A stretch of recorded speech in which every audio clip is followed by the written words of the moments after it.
Oh,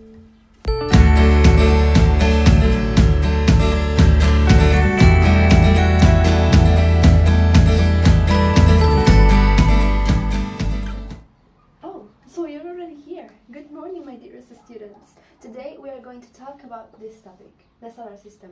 Did you know that Mercury is the closest planet to the Sun? Yay! Oh, but are you sure it is Mercury, or did you just say yes because I said so? Please, check it out in the sun and let me know, which is the closest planet to the Sun?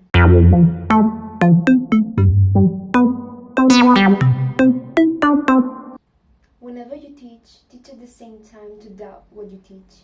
This would make your students more skeptical, and they will not believe everything they are told unless they take it up for themselves. Hi, my name is Ángela González Otón, and I am here today to let you know in which way I would create an assignment in order to introduce my students to this topic, the solar system. This assignment would be aimed at the students in 5th grade of primary school. More specifically, the contents to be covered can be found in the board, in block 2 of the 5th grade, the world we live in. These are the ones included in my activity. And the learning standards that my students would develop by doing this activity are these. My activity would be explained and developed in a school of Murcia, more specifically in its computer room, since the students need the technologies to develop it. In addition to my explanation, my students will be provided with a tool to support learning. Solar System Scope. It can be easily found on Google and does not require any personal information for its use. It is an application that provides an overview of the solar system and its main components. Students can click on each element that appears on the screen, and they will be given an option to explore its characteristics. They will have time to explore the application at their leisure, looking at all the planets, the sun, the asteroids that appear, and clicking on whatever catches their attention, so they become familiar with the app. This is all part of the set design according to the ACAD framework, which has 2 more key dimensions, epistemic design and social design. Now let's talk about the epistemic design. Once they know how to use the app, I will ask them to compile the 3 or 4 most important features of each planet. The group to which they belong is a mandatory feature to specify. With the rest, they have a little more freedom of choice. With this information, they would create a mind map all together in Creately. Cooperative learning is a key to the development of my activity. Remember that what a child can do by cooperating today, he will be able to do by himself tomorrow. Here you can see an example of what it could look like. In this case, 2 large groups of 4 planets have been made, classifying them into terrestrial planets or ice giants. With this, they would have succeeded in structuring the information, and now they would have to manage it to create a slideshow, which could be considered the main part of the activity. And now, what social configuration is likely to facilitate my students' learning? As I said before, they would cooperate while doing the mind map. But what about the breadth? Let's imagine that my class consists of 24 students. 1 planet will be assigned to each of the students. As there are 8 planets, 8 groups of 3 people with the same planet will be formed. Going back to the epistemic design, each group will have to elaborate a précis with the main characteristics of the planet they have been assigned. Thus, the Earth group, the Mars group, and so on will be created. In addition to including the characteristics of their planet, in the précis they should demonstrate their knowledge of the universe and the Milky Way, and then the order in which the planets are arranged in the solar system. They can do it by adding images of the solar system and writing below the names of the planets in order, or just putting the names in order without an image. The précis should explain how the planet is located in the solar system, which in turn is located in the Milky Way, and which in turn is part of the universe. What are you seeing is an example of how it would look like. After finishing them, the 8 précis will be displayed among the peers during the following days.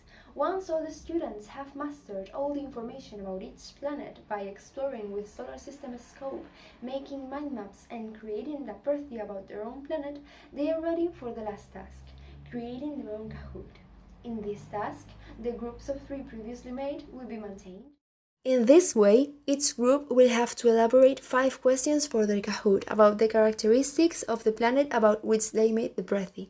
In class, the Kahoots of the 8 groups will be displayed. They can take advantage of the computer room and use the computers to answer. They will not need the cell phones, thus avoiding that those who do not have one yet have problems to carry out the activity in the classroom. Everyone except the group that created the Kahoot must participate. This ensures that all students answer questions about all planets. Thus, they don't only learn about the randomly assigned planet.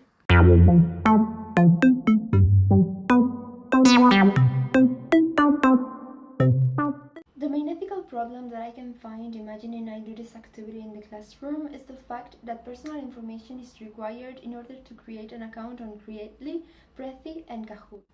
It would be advisable for parents to create an email address so that their children can use it without having to give their personal one. Also, in Creately, you cannot put more than 60 items in your mind map without paying. Because of this, another requirement for their mind map would be that it needs to have a maximum of 60 items on it.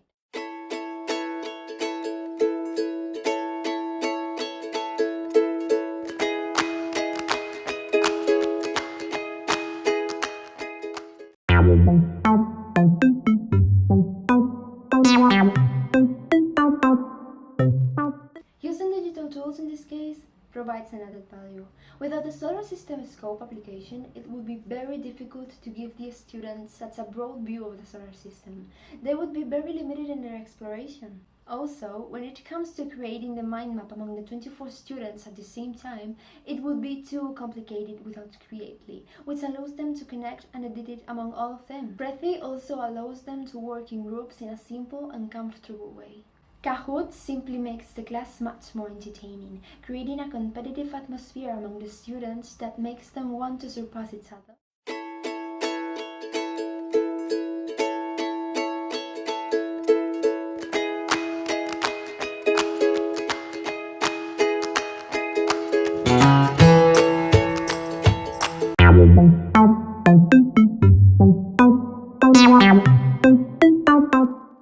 Two new tools will be required in the case that my students need to do the activity from home: Wix and Zoom.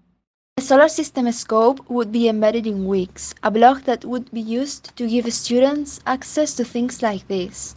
There, they would explore all the planets on their own. The main features for the mind map will be chosen among all of them during a Zoom video call supervised by me. I will let them know their groups in the same video call. They would work on their practice in separate Zoom rooms while I'm in the main one, just in case questions come up. Their Kahoots will also be created in separate Zoom rooms, but they will be displayed in the main one.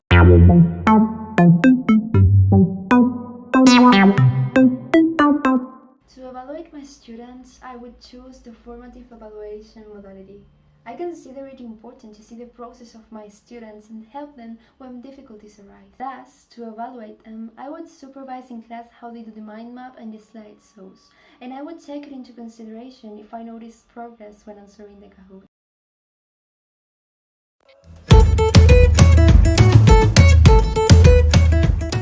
To access the information, I would like to permanently include in my PLE the YouTube channel of Linda Castañeda, because before the course Resources in Education and ICT, and I am ashamed to admit it, I was a completely ignorant of the use of technologies in education, and discovering her channel has helped me to understand more about their importance, especially nowadays, in the digital era. Therefore, as the years go by, I would like to continue to learn more about it. For recreating the knowledge, I would like to include in my PLE the app Creately. I have discovered in this course that doing mind maps is a great form for reorganizing the information that we obtain by reflecting on it. And for establishing my personal learning networks, I would like to include the blogging platform Wix and Instagram to continue sharing posts about new concepts and reading other people's posts. Also, the app Pixabay to share my own pictures to the rest of the world, and also get free common license images for my future presentations. This means that the teacher is aware of the need to adapt contents to technologies in order to respond to the needs of the students. This element is essential because I believe that to teach with the same methods as years ago is to hide from your students what the future holds for them. This means that a teacher needs to know about the existence of her or his PLE and to have a control over the elements that compose it. I consider it an essential element because in order to teach other people to establish connections with the information, the one who teaches must know first how it works. This means that a teacher must understand that today technologies are part of our era. It also means that a teacher must understand the dangers that technologies imply, as well as the subjectivity to which they are exposed. This element is essential because to be able to teach a person to use technologies responsibly, I believe that you must first know how to use them yourself. If you don't know that information can be biased by the subjectivity of the writer, you will never be able to explain to your students that they should not trust everything they read on the internet.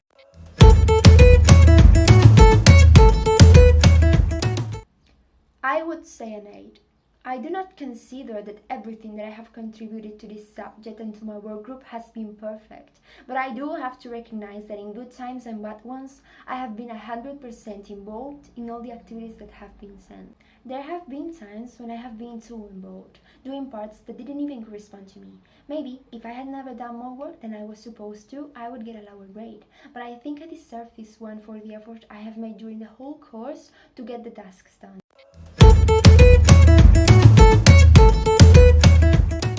The most important role that I have performed in this course has been the star.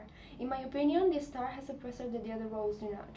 The image that the star gives is the image that the group gains. It is important to do well in the presentation in order to reflect the effort that we made during the weeks. The star can also let the group down if she gives a bad performance, even though the rest of the group would have worked well. For the same reason, for me, being a star has been a great responsibility. I think it is because I have never liked to disappoint the people around me. Without any doubt, the analyst. It was quite hard to give bad grades to some of my classmates, but I had to do it to try to improve the situation. I detected some aspects where the performance of the group was not working 100%, and I am proud of that because now I feel like I have acquired the ability to reflect from my surroundings.